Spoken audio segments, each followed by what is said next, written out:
Mari cegah komplikasinya. Hari ini ada edukasi hepatitis B. Mari cegah hepatitis, cegah komplikasinya. Cegah komplikasi, cegah sirosis hati, cegah hepatoma. Oh, oh, oh, oh, oh, oh. Cegah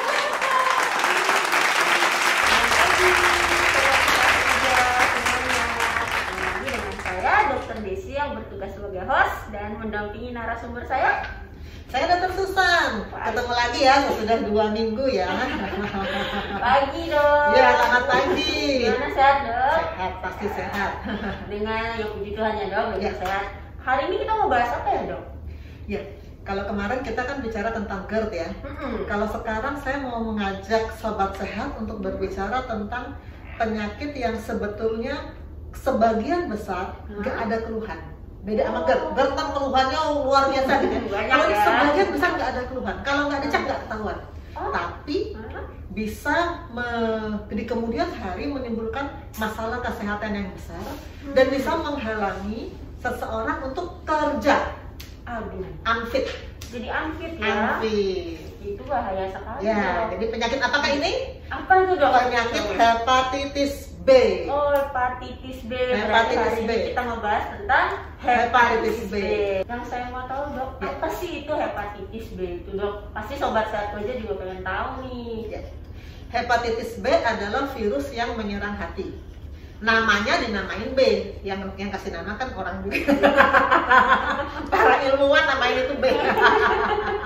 Dia menyerang hati Oh. dan bisa menimbulkan banyak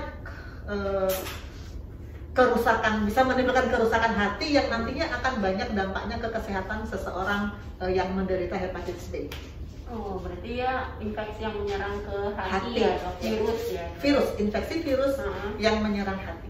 Infeksi virus yang menyerang hati, yang mungkinnya nanti menyebabkan banyak kerusakan pada organ hatinya. ya, dok? Yes, dan itu mengganggu kualitas hidup dan menimbulkan kesakitan dan bisa sampai kematian. Oh. Kalau kemarin kita bicara GERD nggak bikin mati ya, GERD itu nggak fatal ya, tapi kalau ini bisa fatal nih. Ini bisa membuat Sampai kematian. yes, betul. Yang pasti sobat saya pengen tahu juga dok, gejalanya itu seperti apa sih dok sebenarnya untuk hepatitis B itu? Nah, Ini yang gejala. pasti banyak Gejala orang ya. yang tahu. Karena ini sudah ada juga pertanyaan yang masuk nih tentang Oh, gejala. iya. Ini kalau ini beli kayaknya. Oh, nyoman, nyoman putra. Beli nyoman ya. Menanyakan, apa sih gejala hepatitis B? Oh, sama ya. Nah, sedangkan kalau ini Mas Maki, apa tanda awal kalau orang kena hepatitis B? Sama ya? Sama. Lalu ini Mas Niko, bagaimana membedakan kuning dengan hepatitis B? Oh. Sama-sama masalah gejala ya? Iya. Masalah gejala. Nah, sekarang apa sih gejala hepatitis B? Hepatitis B umumnya tidak ada yang dirasa. Oh. Nggak ada yang dirasa, nggak ketahuan kalau nggak dicek. Jadi Makanya harus kalau orang dicek up tiba-tiba kok saya hepatitis B? Saya kan nggak ngerasa apa-apa. Hampir semua bilang begitu. Saya nggak ngerasa apa-apa, tapi saya hepatitis B. Memang nggak dirasa. Jadi marah ya dok. Ah. Ada gejalanya. Ya, memang nggak dirasa dan memang nggak ada gejala. Tapi kalau ada nggak yang punya gejala? Ada pasti. Sebagian kecil ada gejala, sebagian besar nggak ada gejala. Yang sebagian kecil yang ada gejala, apa yang dirasa? Yang paling menonjol mungkin kuning. Kuning kan hepatitis itu kan orang bilang hepatitis sakit kuning gitu kan. Zaman dulu kan kita hepatitis sakit kuning. Nah, ini juga kebetulan memang tadi pertanyaannya yang Mas Niko ya, bagaimana membedakan kuning karena hepatitis B dengan penyakit lain? Membedakannya, kalau kuningnya mah sama ya, kulit jadi kuning. Tentu saja kadar kuningnya beda-beda tergantung dari kadar zat kuning itu. Zat kuning itu namanya bilirubin, tergantung dari kadar bilirubin. Tapi bisa nggak dibedakan ini dari penyakit apa? Dengan pemeriksaan laboratorium dan dengan USG. Oh. Dengan dua pemeriksaan itu kita bisa membedakan ini kuning dari hepatitis B atau ini kuning dari penyakit yang lain seperti misalkan sumbatan dari empedu, misalkan tumor atau virus juga tapi bukan hepatitis B, misalkan hepatitis A. Itu semua dari pemeriksaan. Jadi membedakannya melalui pemeriksaan ya dok Ya. dengan salah satunya cek darah. Ya, betul. Dan USG. USG, Ya. betul. Selain kuning dok, yang paling ini lagi dari hepatitis. Sekali lagi kalau umumnya nggak terasa, tapi kalau terasa, apa yang dirasa? Satu kuning. Kuning mah bukan dirasa, dilihat ya. Tapi yang dirasa lemas, mual, dua itu. Lemas dan mual. mual. Ya. Itu berarti yang kalau sudah sampai terjadi gejala ya dok. Yes, Karena sebagian betul. besar tadi Tidak gejala. tanpa gejala. Ya. Terus dok, yang selain gejala nih kan dok, pasti pada mau tahu juga nih dok, gimana sih bisa sampai kena nih hepatitis B? Padahal kan yang tadi dokter bilang, saya kan nggak ada gejala, Ya, saya nggak ngerasain betul. apa-apa. Dari mana nih? Dari Ya. mana? Pasti orang dari kayak gitu dok, nggak terima ya. Iya betul. Saya kena dari mana sih? Saya kan dari dulu sehat-sehat aja gitu ya. Nah, beda kan tadi dokter bilang beda sama GERD yang banyak Beda. gejalanya. Kalau GERD, dikit aja orang udah merasa gitu. Kalau hepatitis B orang nggak ngerasa, pas dicek, kok positif gitu ya. Dari mana datangnya? Hepatitis B itu virus yang menular melalui darah. Melalui darah. Darah. Jadi apakah itu karena ada luka kecil lalu nggak sengaja bersentuhan dengan luka orang? Ini kalau kayak contoh kasus yang kayak ekstrim banget ya, luka tuh ketemu lukamu. ini bukan masalah luka hati ya. Beda ya dok kalau sama luka hati ya. ini luka beneran. Kalau luka hati beda lagi, Beda. walaupun hubungannya sama hati juga ya dok. Cuman kadang-kadang ini memang orang nggak sengaja ya, kapan luka bisa tersentuh luka ya. Orang nggak sengaja misalnya ketika menggunakan alat-alat kayak gunting kuku. Nah, kan seringkali orang nggak tahu ya bekasnya siapa dipakai gitu ya, atau cukur. Bekasnya siapa dipakai, virusnya masih nempel. Atau yang lebih ekstrim lagi, ini gaya hidup ngeboat, suntik-suntik. Itu jadi yang bekas-bekas orang lalu sudah kena virus dia pakai, nah itu bisa membuat virus itu masuk. Jadi penularannya Dari melalui darah dan produk-produk yang bersentuhan dengan darah yang terinfeksi. Bahayanya di situ Ya, ya. Jadinya kita nah. kadang-kadang kita make Ya. nggak ngeh punya siapa, Yes. main pakai tahu-tahu jadinya ketularan. Makanya Wah. semua alat-alat yang ada resiko bikin luka jangan sampai bertukar-tukar. Pakai sendiri langsung buang. Ya kayak cukur ya. Kalau cowok kan pasti dong nyukur ya. Nah, langsung buang. Ini beda sama pacar ya. Kalau pacar nggak buang ya. Lanjut. Jadi lain ya.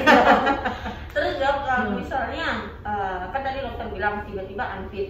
Nah, Yes. gimana sih dok sampai dinyatakan kalau ini benar-benar hepatitis B? Bagaimana? Apakah dengan pemeriksaan darah Ya. saja? Cek darah, lalu diperiksa HBsAg. HBsAg. Kalau positif berarti hepatitis B. Beneran. Dok, ini apa cuma gejala? Enggak, itu beneran. Emang beneran hepatitis B. Tapi nanti hepatitis B ini ada beberapa bentuk. Ada hepatitis B yang aktif, ada yang tidak aktif. Nah, mungkin saya kalau jelasin ke pasien seperti itu ya. Hepatitis B Bapak ini bisa aktif, bisa nggak aktif, kita cek dulu ya. Kalau aktif nanti bisa berkembang menjadi penyakit yang berbahaya. Kalau nggak aktif sebetulnya sih potensi berkembang sih ada, tapi kemungkinannya kecil. Ke sebagian besar begitu-begitu aja sampai kemudian dia ya mungkin karena penyakit lain dia dipanggil gitu. Jadi kalau yang tidak aktif biasanya tidak banyak mengganggu, tapi tetap harus dimonitor. Nah, kalau yang aktif ini yang kemudian bisa berkembang menjadi sirosis, kanker hati. Gitu. Yang malah jadi yang berat, Ya. ujungnya nanti jadi berat ya. Yes, betul. Terus dok, kalau misalnya nih dok, ketika dinyatakan HBsAg-nya kan positif nih dok, Ya. bilang hepatitis B sudah pasti nih. Ya. Nah pasti sobat sehat tuh yang paling pengen tahu setelah itu adalah bagaimana dok dengan obatnya, sedangkan kan tidak ada gejala sebagian besarnya. Betul. Ya, Itu ya. bagaimana dok? Pasti Ini kepo nih. memang ini dilema banget ya, karena orang-orang yang ada hepatitis B lalu ditolak untuk bekerja pasti datang ke dokter, saya pengennya sih diobati sampai sembuh, sampai virusnya negatif, lalu saya bisa kerja. Ya. Nah, keinginannya begitu. Tapi ternyata yang mampu dilakukan oleh dunia kesehatan itu berbeda. Kita itu kalau menemukan hepatitis B, kita pertama-tama memastikan dulu ini aktif atau tidak. Kalau ini aktif, kita bisa obati. Kalau aktif, kita bisa obati. Tapi obatnya itu bukannya seminggu minum obat sembuh, enggak. Obatnya itu bisa bertahun-tahun. Bisa bertahun-tahun. Jadi benar-benar harus sabar. Dan selama bertahun-tahun itu ya bolak-balik kontrol. Jadi hepatitis B ini cerita panjang. Nggak ada yang instan pada hepatitis B. Bolak-balik sampai nanti ada parameternya. Kalau nanti parameter itu negatif, berarti kita bilang virusnya sementara sudah tidak ada. Tapi apakah bisa balik lagi? Bisa. Sayangnya bisa. Jadi walaupun sudah dinyatakan misalnya tidak nih dok, Ya. kita bisa kumat kembali Balik lagi. lagi ya. Jadi boleh dibilang virus hepatitis B itu seperti merpati, tidak pernah ingkar janji. Jadi jangan kembali ya. jadi harus siap mental ya, jangan langsung kecewa patah hati kalau sekarang udah nggak ada, tapi sekian bulan kemudian bahkan sekian tahun ada lagi, itu tetap ada potensinya, makanya harus tetap kontrol. Jadi jadinya kontrol terus walaupun sudah dinyatakan tetap Ya, harus kontrol betul, ulang ya. betul. Karena kalau nggak kontrol nanti suatu saat dia bisa merusak hati. Bahayanya di Ya. situ. Bahaya banget di situ. Ya betul. Terus dok selain itu ada nih yang bertanya nih. Halo Dokter Susana, aku mau bertanya dari Mbak Nabila, apakah hepatitis B bisa sembuh? Ini pasti banyak Wah. kepo juga nih semua orang bisa sembuh nggak? Berarti dokter bilang. Saya bilang bisa sembuh. Cuman, selalu ada cumannya nih. Cuman, tiba-tiba bisa saja dia datang lagi. Datang lagi kayak dokter bilang Ya. ya. Dia itu merpati ya, nggak pernah ingkar janji. Kembali lagi. Kembali lagi. Wah ini tadi yang kita bahas nih dok, ada yang bertanya nih, Louis Hendry. Izin bertanya dokter, apakah pengobatan terbaru untuk hepatitis B? Pengobatan terbaru itu antivirus ya. Kita berikan antivirus dan juga kita bisa berikan juga interferon. Itu kalau interferon itu untuk mengubah sistem perlawanan badan supaya bisa menyerang virus. Namun ya sekali lagi ya, obat-obat ini baik yang antivirus maupun yang interferon ini tetap memerlukan pemantauan, dan kalau nanti dinyatakan negatif jangan langsung yakin bahwa itu pasti akan negatif terus. Tetap ada kemungkinan dia akan kembali lagi. Jadi harus terus dipantau. Jadi pemantauan terus menerus Yes, dok ya. betul. Terus ada yang nanya nih dok, pengobatan. Wah, yang Ini apa ini? Ini. Oh nih cocok nih dok, yang tadi dokter bilang nih. Izin nanya, gaya hidup apa saja harus dimodifikasi pasien hepatitis B yang tadi dokter sempat jelasin nih, ditanya lagi. Gaya hidup, modifikasi gaya hidup. Yang pasti ya jaga kebersihan, jangan kecapean ya, karena ini kan penularan memang melalui sesuatu yang sifatnya mengiris, melukai. jangan gaul-gaul aja ya, jangan gaul-gaul ikut-ikutan yang begitu-begitu, dan alkohol 100% nggak boleh. 100% nggak boleh. Jadi lupakan gaya hidup ajak-ajak. No way buat ajak-ajak ya Pan ya. Lanjut aja. Terus ini dok, kan pasti orang-orang juga pengen tahu nih. Ya. Apa sih yang terbaik untuk dilakukan sebelum terjadi hepatitis B? Kan kita masih pengen tahu nih, apa sih dok yang terbaik untuk mencegah jangan Yang terbaik ya. vaksin. Udah nggak ada tawar-menawarnya. Vaksin. Jadi semua orang harusnya vaksin. Harusnya vaksin. Ya. Dari anak-anak, dari bayi baru lahir, dokter anak pasti nyuruh vaksin. Kalau saya dewasa, dokter dewasa, ada pasien, saya cek kekebalan tidak ada, kekebalan terhadap virus hepatitis B nggak ada, saya pasti suruh vaksin. Vaksin sesuai nih dok, yang bertanya nih dok, dari apa nih? PRDN Pras. Apakah vaksin HBP wajib dilakukan? Pada umur berapa diberikan? Kalau ditanya apakah wajib, saya agak susah bilangnya, karena kalau wajib itu kan kalau tidak ada sanksinya. Ini saya nggak mau kasih sanksi, tapi resiko sendiri ya. Jadi disarankan untuk dilakukan, tapi kewajiban itu masing-masing ya. Kemudian umur berapa diberikannya? Nah, kalau dokter anak baru lahir pasti dia suruh vaksin kan. Kalau dokter anak. Kalau dokter dewasa, begitu kita punya pasien, lalu kita suruh cek kekebalan, nggak punya, saya suruh vaksin. Jadi pada usia kapanpun dalam sepanjang hidup manusia, kalau dia nggak punya kekebalan, suruh vaksin. Hepatitis B. Itu yang penting untuk mencegah supaya Tidak tertular dan tidak terjadi ya dok. Tahu-tahu nanti kanker. Aduh, paling serem dah kalau pasien datang, dok perutnya kok nggak enak, saya USG. Ya ampun, sudah ada kanker segede ini. Aduh, ngilu rasanya. Berarti hal yang paling terburuk nih dok, pasti di luar kali pengen tahu dok. Hal yang paling terburuk dari hepatitis B ini kan bisa menyebabkan kematian. Itu penyakit apa aja sih dok yang bisa menyertai sampai akhirnya dari hepatitis B yang katanya tidak ada gejala, tahu-tahu bisa sampai menyebabkan kematian? Ya, yang paling dahsyatnya kalau jadi kanker ya, jadi kanker hati.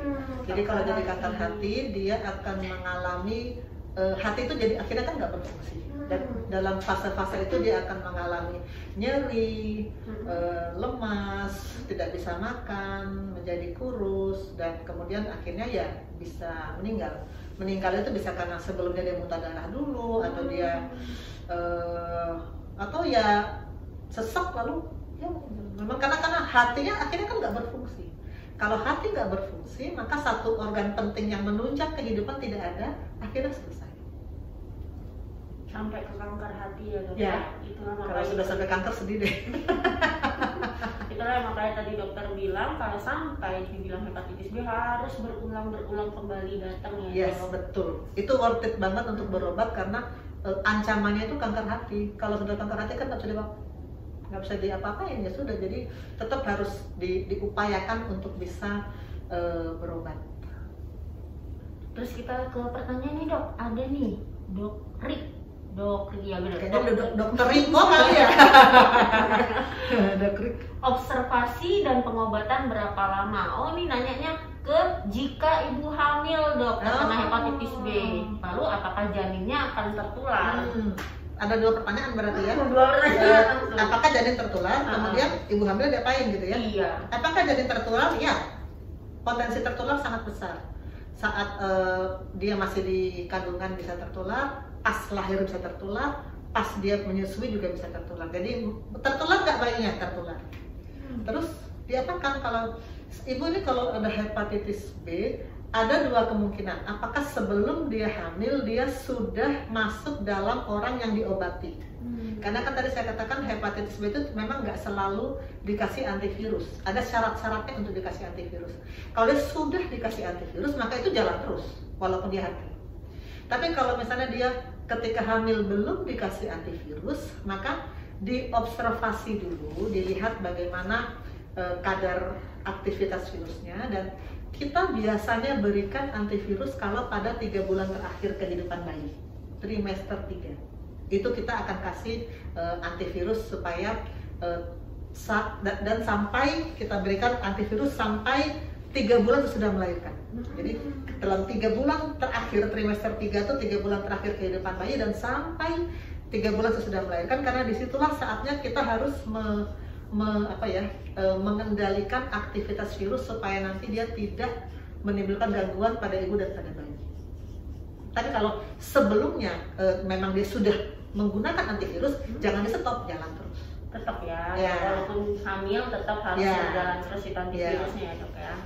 Bagaimanapun juga nanti yang menentukan kapan ini diberikan sih dokter yang memegang ya, karena ada syarat-syaratnya juga. Misalnya ada yang namanya jumlah virus itu HBV-DNA. Kalau HBV-DNA di atas sekian atau kalau HBeAg positif, nah itu kita harus berikan antivirus. Itu ada syarat-syaratnya. Memang dokter yang memegang pasien yang nanti memutuskan. Nanti ujung-ujungnya pilihan keputusan dokter. Ya. Dari dokter yang memegang ya, dan persetujuan bumi. Nah, kalau ibunya nggak setuju ya berhenti. Saya mana tadi ya? Oh, ini ya tadi ya? Yang dari dokter tadi yang dibilang terkena, berarti tadi ya dok ya, berarti sudah terjawab ya. Ditanya berapa lama ya tadi yang dari dokter Susan jelasin? Ya, 3 bulan. Ya.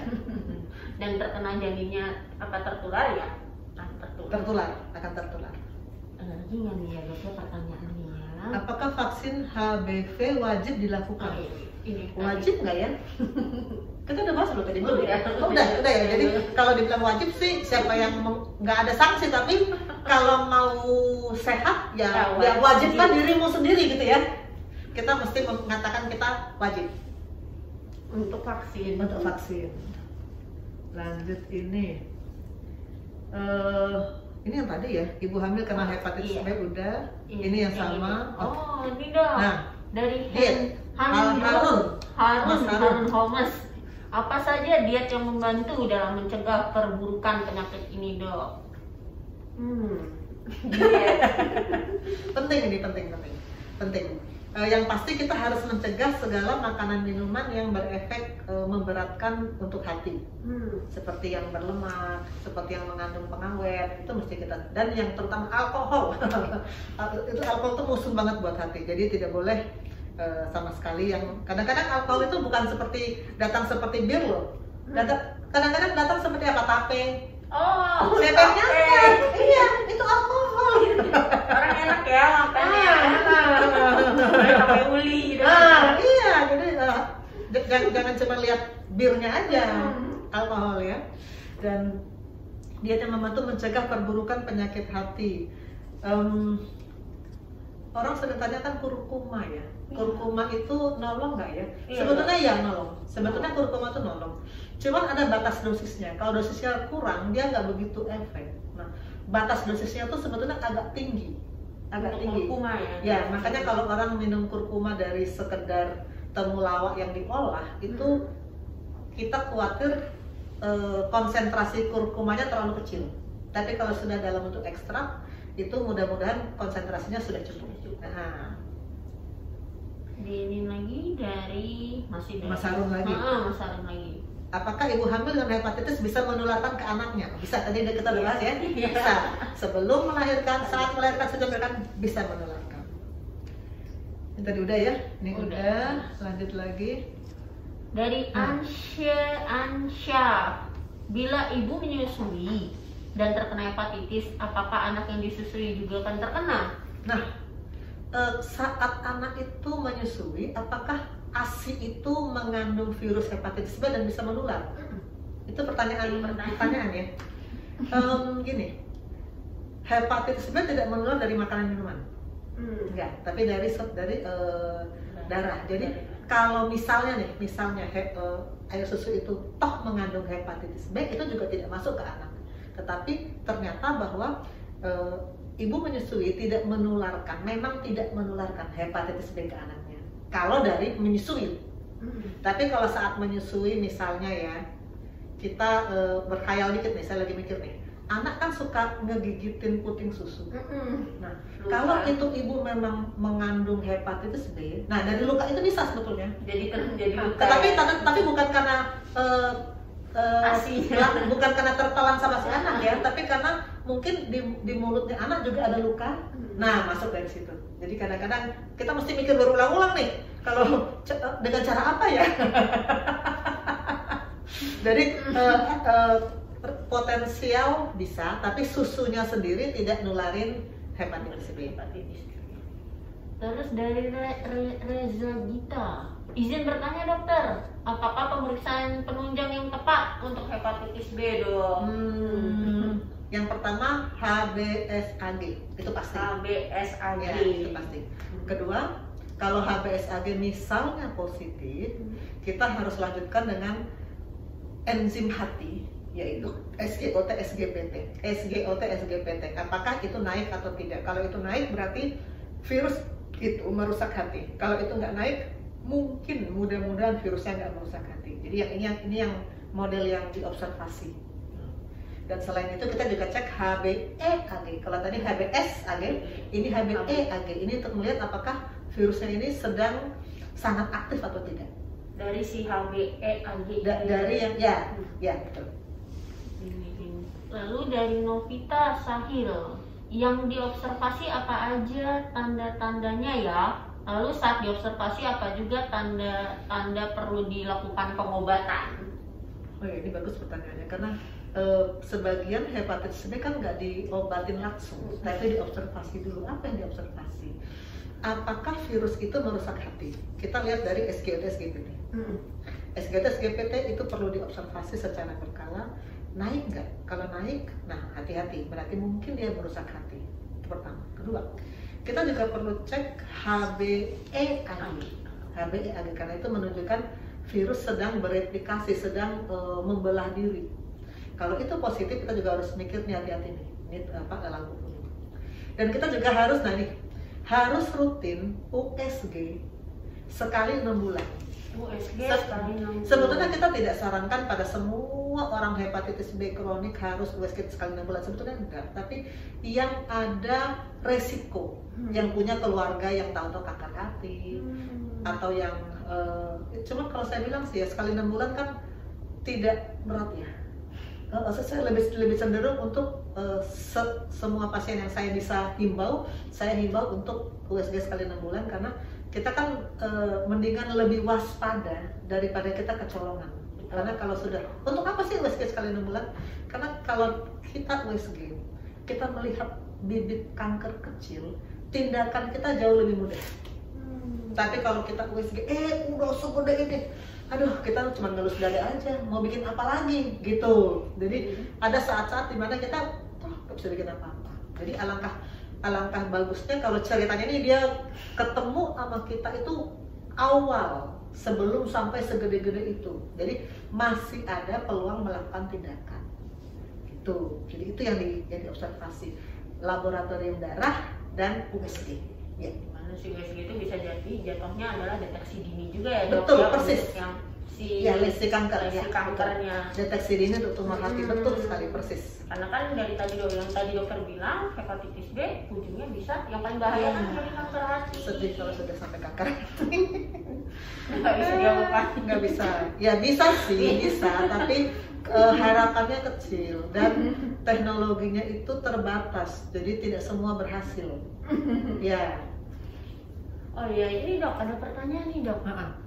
Ada yang nanya, tadi kan dokter sempat nih bilang nih penularan bisa dari pisau cukur, gunting kuku yang digunakan secara bersamaan. Berapa lama dok virusnya bisa bertahan tuh berada di benda yang tadi disebutin? Berapa lama virusnya bertahan? Itu kita samakan aja dengan masa inkubasi ya. Oh ya. 2 minggu. 2 minggu ya dok. Ya sebenarnya sih lebih cenderung dokter Susan ini untuk mencegah sih ya dok. Ya, makanya dibilangnya tadi jangan sampai pakai yang pisau cukur barengan, gunting kuku barengan karena kan kita tidak tahu sebenarnya. Karena nampaknya ini ya ada hubungannya dengan COVID. Karena barang-barang yang kita khawatir resiko udah kena COVID, berapa lama kita biarkan sampai kita merasa aman? 2 minggu kan? 2 minggu. Nampaknya ini agak-agak seperti ini. Ada yang ini dok yang nanya nih, apakah bisa terkena hepatitis dari makanan? Kalau untuk hepatitis B enggak. Hepatitis B tidak dari makanan, tapi hepatitis A bisa. Hepatitis A memang dari makanan. Jadi lepas dari mulut singa ketemu mulut buaya. Lepas dari makanan masuknya ke darah. Iya. Cuman kalau dari bahaya sih hepatitis A nggak terlalu bahaya ya, nggak seperti hepatitis B memang. Lebih bahaya hepatitis B. Iya, karena itulah makanya juga apalagi yang terbilang tadi kan tidak ada gejala, tahu-tahu cek darah, tahu-tahu dibilang unfit. Iya, mau masukin lamaran jadinya sudah padahal udah diterima ya, iya, jadinya kalah ditolak gara-gara unfit. Iya, betul. Makanya harus sedini mungkin check up, sedini mungkin kalau ada berobat. Ada lagi nggak nih pertanyaan nih kak? Udah.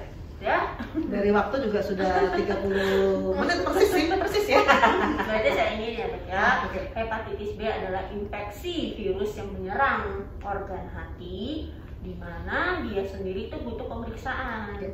Salah satunya adalah dari lab itu HBsAg, nanti yang dilihat lagi adalah SGT-SGPT-nya untuk dipantau dan juga perlu dilakukan USG yang selama setiap 6 bulan sekali untuk melihat deteksi dini untuk ke arah kanker.